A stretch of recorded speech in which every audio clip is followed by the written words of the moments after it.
My mother-in-law constantly mocked me, saying I wasn't good enough for her son, until I dropped the bombshell, a recording of her true words from his bachelor party. Carol started the moment Ethan introduced me, sweet little comments wrapped in poison. "Oh, she's interesting," she'd say, looking me up and down.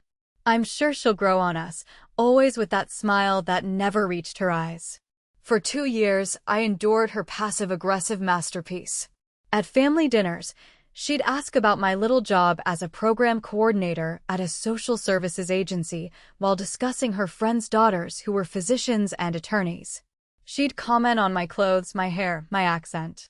"You have such a unique way of speaking, Olivia. Very authentic."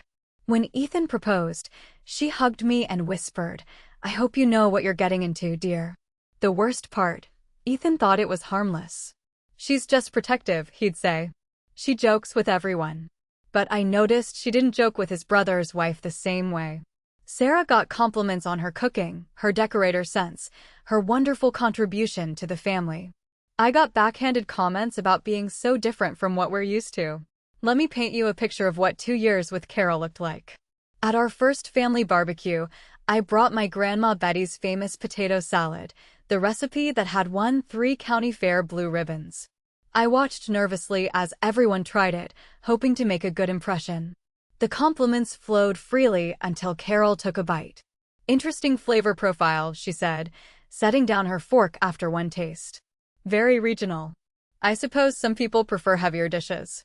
Then she loudly announced that she'd made a lighter option for those watching their figures, gesturing to her quinoa salad that looked like rabbit food. Later, I overheard her telling her sister, Jane. I tried to be polite about her potato salad, but honestly, Jane, it was swimming in mayonnaise. You can tell she's not used to entertaining refined palates. My Grandma Betty's blue ribbon recipe dismissed as peasant food. At Ethan's cousin's wedding, I wore a navy dress I'd saved for months to buy. It was elegant, appropriate, and I felt beautiful in it. Carol arrived wearing an almost identical dress in black. "How funny," she said, looking me up and down. "We almost matched, though. I suppose navy is more youthful." I was 26, she was 52. I hope people don't think we coordinated. How embarrassing that would be. She spent the entire reception making comments about our twin outfits, each one designed to emphasize that I'd somehow copied her, despite having bought my dress weeks earlier. The grocery store incident was particularly humiliating.